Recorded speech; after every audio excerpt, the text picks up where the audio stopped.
You know, they say you can take the preacher out of the country, but you can't take the country out of the preacher. My mother is with us today from Bangs, Texas. Yes, there really is one. And even though it is a town, it barely is. And we have other Bangs, former Bangs residents in our fellowship. I won't out them this morning, but that's really interesting that we have several folks from Bangs that are members of Crestview. But I was thinking about how the first church that God allowed us to pastor didn't have a microphone. And so I could move around, and I did. You know, I walked around as I preached. I wouldn't just stand behind the pulpit. I would, small building really, and just walk around and talk to the people and preach God's Word, and then occasionally go back to the pulpits, much like I do today. But then I went to a church that had a microphone, but none of these kind of things in those days. And so I had to stand in the pulpit a little more. I remember well a man that was terribly hard of hearing.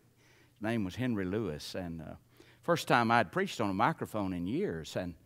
And after the service, he said, "Preacher, that's the first sermon I've heard in 10 years." And then right after that, Shannon said to me, she said, "Dan, you killed these people this morning. You were so loud." Then later on, we were in Baird, no microphone that would allow me to move around, had to stay behind the pulpit, just almost made me crazy. And then I went to Kingsville and had my first lavalier mic.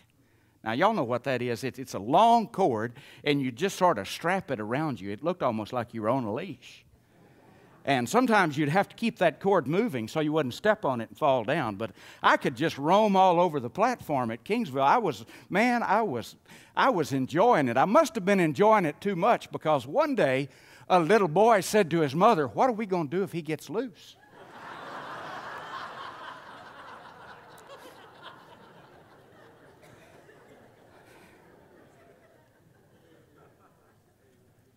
Now, I did all of that to raise your awareness of this sermon title today, Jesus on the Loose.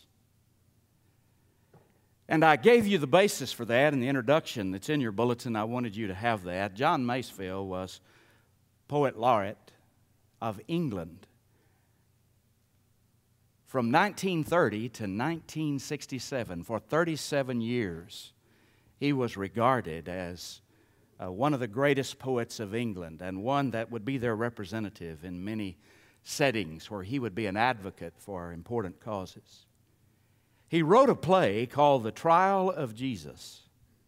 And one of the most memorable lines in the play was in response to a question by Pontius Pilate's wife to the centurion who attended the crucifixion of Jesus. She asked the centurion, "Do you think he is dead?" To which he replies, "No, lady, I do not."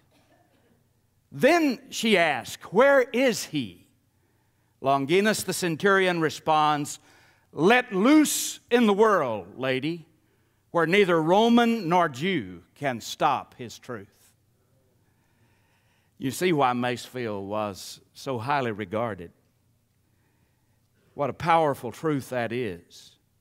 And whether or not the centurion understood it, the world had to come to understand that crucifying Jesus did not stop what he started, but expanded it, made it more powerful and more widespread than it ever would have been.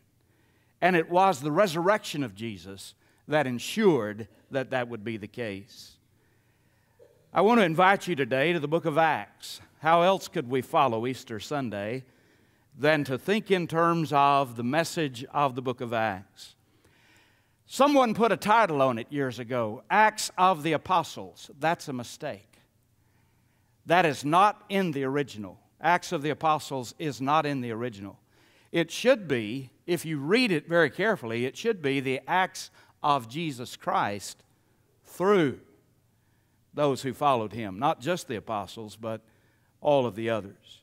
Because what was very apparent as you turn the pages of the book of Acts is that Jesus is on the loose.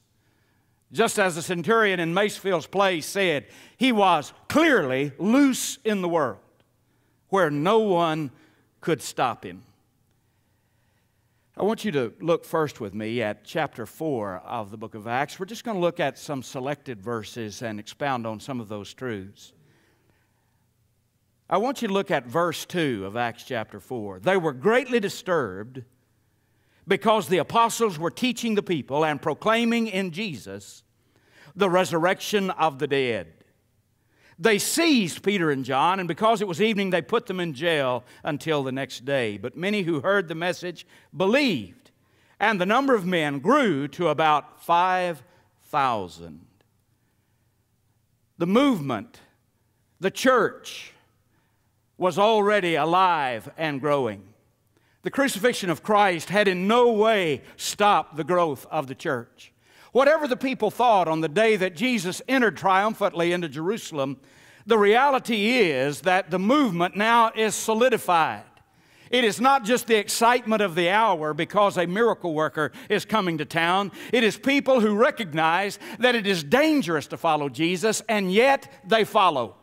And they don't just follow in the quiet corners and in the out-of-the-way places. They follow in broad daylight and in the streets. And they gladly call themselves followers of Jesus the Christ. Did you notice how in the book of Acts Luke says that the number of the men, now ladies don't be offended by that the number of the men grew to 5,000. How many was the number when you added wives, women, children? We have no way of knowing.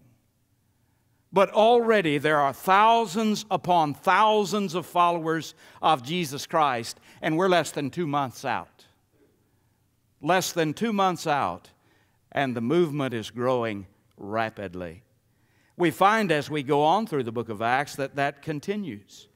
And that even the surrounding cities around Jerusalem, the people would come in and flock in great numbers and participate in great gatherings in which the message of Jesus Christ was preached by the leaders, the apostles, but certainly by others. We know for a fact that Stephen became a prominent preacher of the gospel in Jerusalem, and for that he was stoned by the enemies of the good news of Jesus Christ.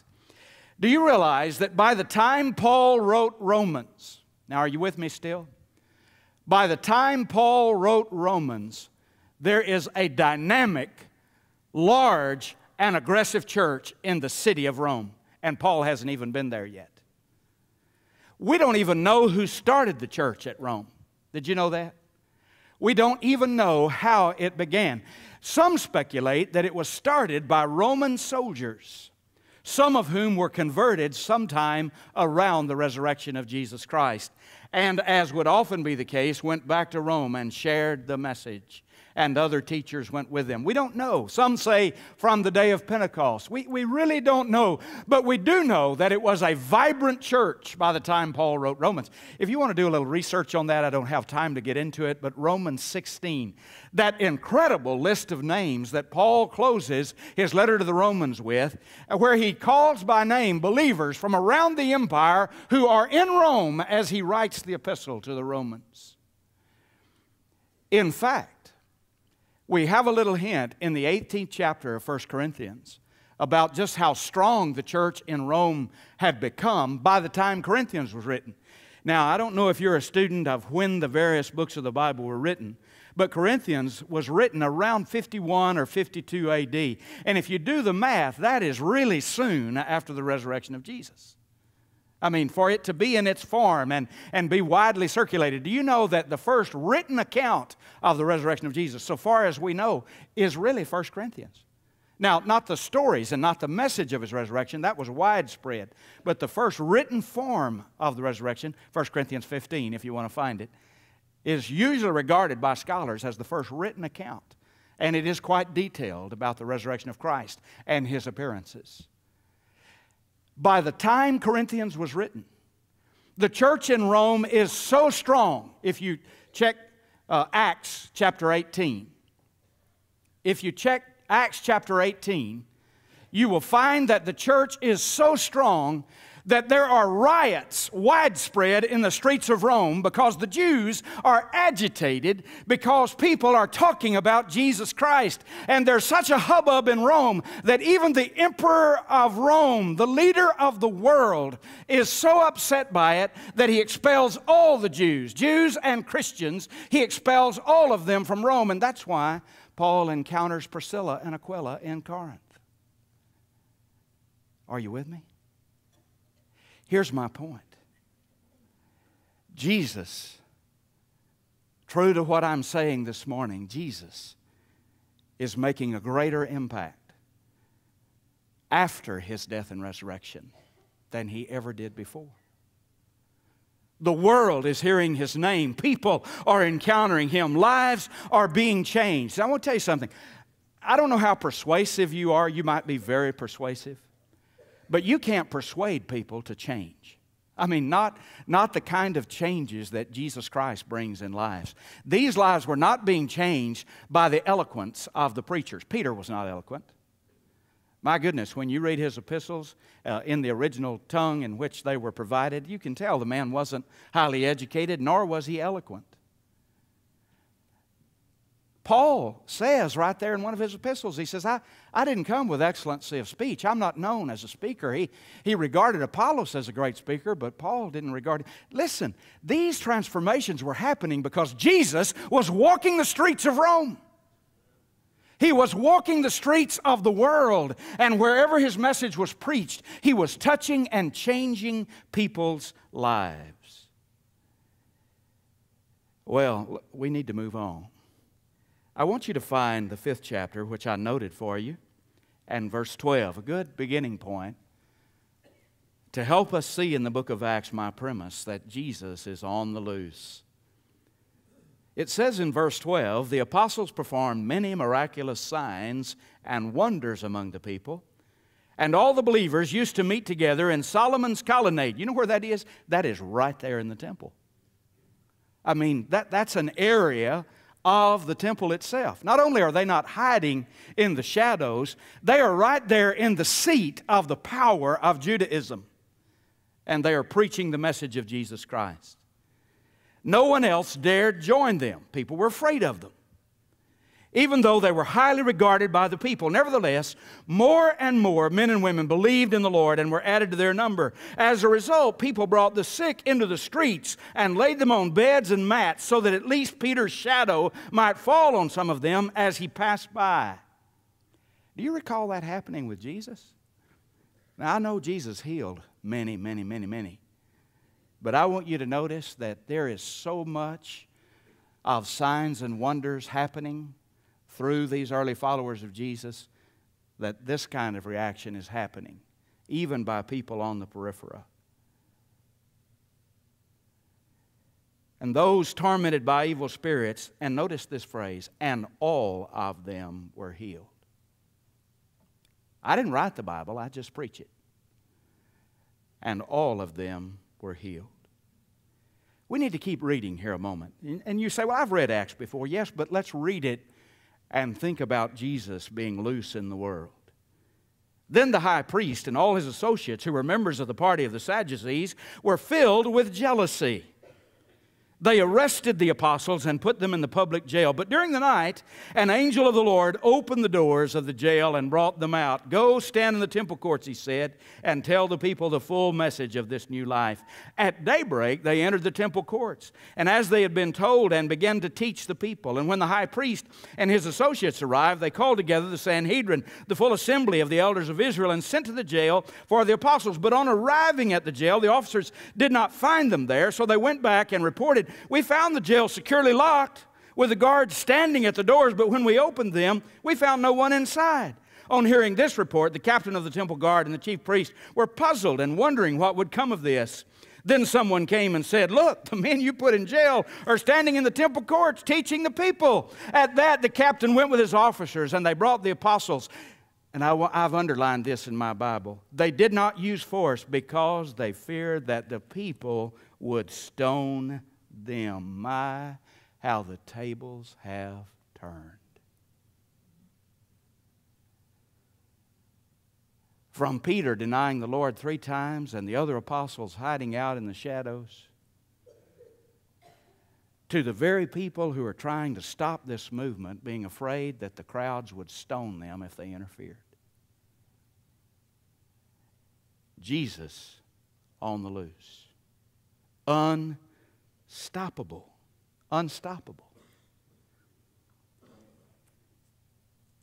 Well, now find, if you will, the 38th verse.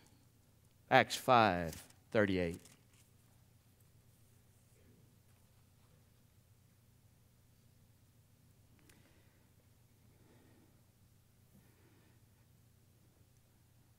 Gamaliel,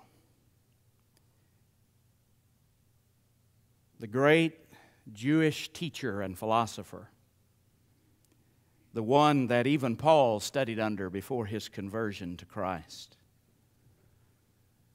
is there as they're trying to decide how they're going to deal with Peter and John and the others. And look at verse 38.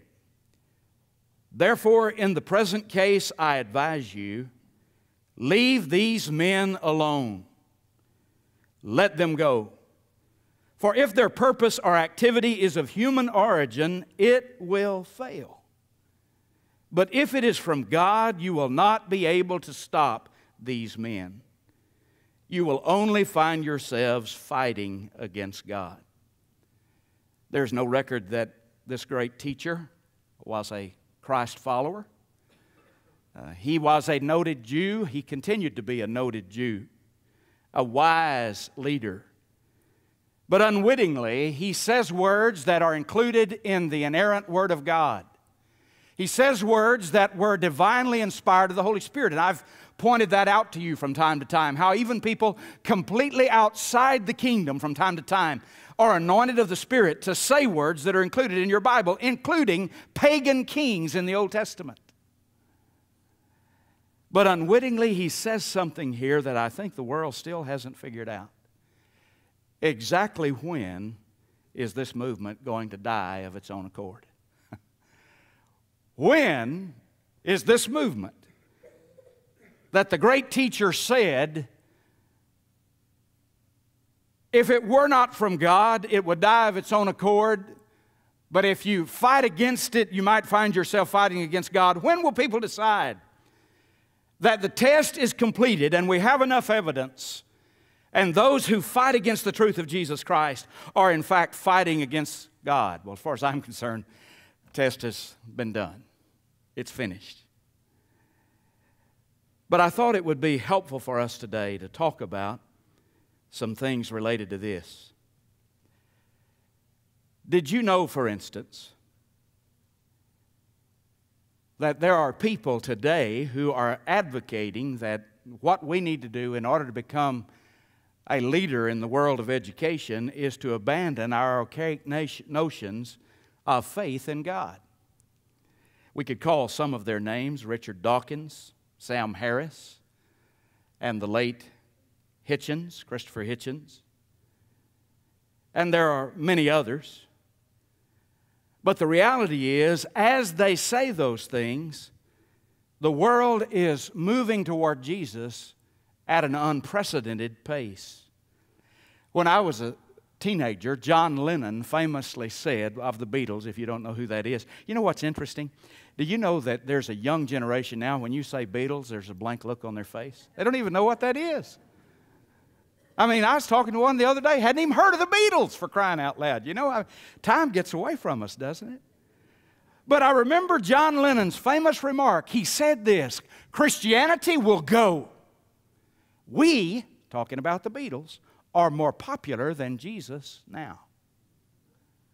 Now people don't know who the Beatles are. No, maybe not you, but young people, they don't know who the Beatles are unless they're a real connoisseur of music that's been around a long time, or unless somebody happens to mention, well, the Beatles put that song out first. They don't know who they are. But Christ is growing in His impact and influence with every coming day. Can I illustrate a little bit for you? I want to use a variety of things to do so. I want to talk to you about the islands of the sea. We talked about Rome as really the center of the world in the first century. But think about the far islands of the sea. I was sitting in a class years ago when I was in school, and a young man said, well, I have a question. He said, what about the people who have never heard of Jesus? And then he made a mistake. He said, what about people in Africa who've never heard of Jesus? An African student happened to be in the class. And he stood up and he said, stop saying that.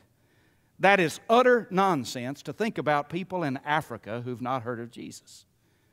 He said, you have no idea how rapidly the church is growing in Africa. So if you want to use examples about people who've never heard, please do not use Africa. It was an awesome moment. And some of the wannabe intellectuals in the room, you know, who were trying to raise philosophical questions like that were stunned into silence. But what about the islands of the sea? And what about the mountains on that island? Have you ever heard of Fiji? Of course you have. Did you know that Fiji used to be one of the most pagan islands on earth? It was amazing. There were cases of cannibalism. There were also cases of human slavery. Some of the first visitors to Fiji from the Western world noted that you could buy a human being for the equivalent of $7. That human life was cheap, and that people were regarded as nothing. But you know what? Fiji is dotted with churches now. And now Fiji has a vibrant Christian church and a culture that understands in many ways better than our own the difference that Jesus made in the world. Or what about New Guinea? New Guinea, of course, figured prominently in World War II. What you may not know is that missionaries penetrated the highlands of New Guinea many years ago. And in the highlands of New Guinea, it was rampant with cannibals. I don't know if you realize it or not, but Hollywood, a few years ago, in order to come up with something to shock us, because they found that profanity had become so commonplace that it wouldn't shock us, and they found out that nudity was so commonplace that it wouldn't shock us, so they started that little series with Silence of the Lambs, Hannibal Lecter, and all that stuff, cannibalism. They said, well, maybe we can shock them with cannibalism. Do you know what? When people move away from God, cannibalism is one of the last steps. And by the way, it is on the rise in America. Now, I hate to shock you with that on a Sunday morning, but there is a growing paganism that they don't call paganism, godlessness, that has an element of that in it.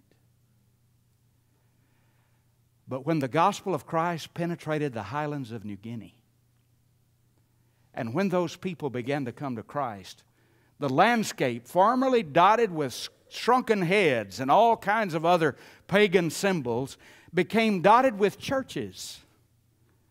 And cannibalism left. I can just hear some old liberal college professor saying, leave those people alone. They have a right to their culture. That's how insane it gets. The whole world needs Jesus. And there really isn't a meaningful culture that has any kind of semblance of purpose that is not rooted in the Lord Jesus Christ. We could say more. Think with me about other parts of the world for just a few moments. Did you know that there is a growing Christianity in Egypt? You won't read about it in the media or hear about it in the news, but perhaps you heard about a riot and a problem that happened just this week in Egypt. And you know why? Because there has been a vibrant church in Egypt for quite some time, with some of the largest gatherings of Christian worship that have ever occurred on the continent of Africa. You don't hear about that in the news, do you? And naturally, there's going to be great conflict, and there will be great conflict with the growth of Islam's power and political power in that part of the world. Tragic though it may be, pray for your brothers and sisters who live in those contexts. Did you know that the largest gathering to ever hear the gospel of Christ occurred in South Korea? There's an area called Yodo, which is sometimes called the Manhattan Island of the area of Seoul, where over 1.2, some say 1.5 million people gathered on an open plain and sang hymns of faith and worshiped God and listened to many, many preachers, some from Asia, some from America, preach the gospel of Jesus Christ. The largest outdoor gathering in the history of Christianity. Wouldn't you like to have been there? Wouldn't you like to have joined your voice to 1.5 million people singing praises to Jesus Christ? The growth of the church in Korea is unprecedented in the history of humanity. It is difficult to ascertain the percentage, but they have gone from a nation steeped in some of the Asian paganism to a nation that is rapidly becoming a Christian nation. The largest churches of numerous denominations that exist in the world exist. The largest church of that denomination exists in Korea. It is not uncommon for a church to have more than 10,000 members, and at least one has more than 100,000 members and cannot possibly meet in a facility all at once. Did you know that when I started preaching, there were only a handful of churches in the United States that worshiped with 1,000 people? Did you know that? Just in my lifetime. There were only a few churches that when they gathered to worship, would worship with 1,000 people. Do you know that it is between 7,000 and 10,000 now in America, in the United States, that worship with 1,000 and many thousands? So even though we have been troubled in our country, there are some phenomenal changes that are occurring. And many say that there is a new movement of the small beginning church in America that may define the future until Jesus comes. And of course, those churches with their vibrancy and their commitment will rapidly grow. Did you know that in Brazil, the second largest gathering for Christian worship happened in Brazil? Some of you are people who remember or have at least read about Woodstock. Did you know that the closest thing to Woodstock that ever happened in South America was a gathering of over 1 million people for a Christian concert in Brazil? And they worshiped and they praised for days. In the Baja Peninsula of Mexico, a campaign of evangelism was recently conducted, and they say for the first time, organized crime, which has so troubled Mexico, is on the retreat in the Baja because of the impact of the gospel of Christ and the boldness of those who went, risking in many cases their lives to share the good news of Jesus Christ.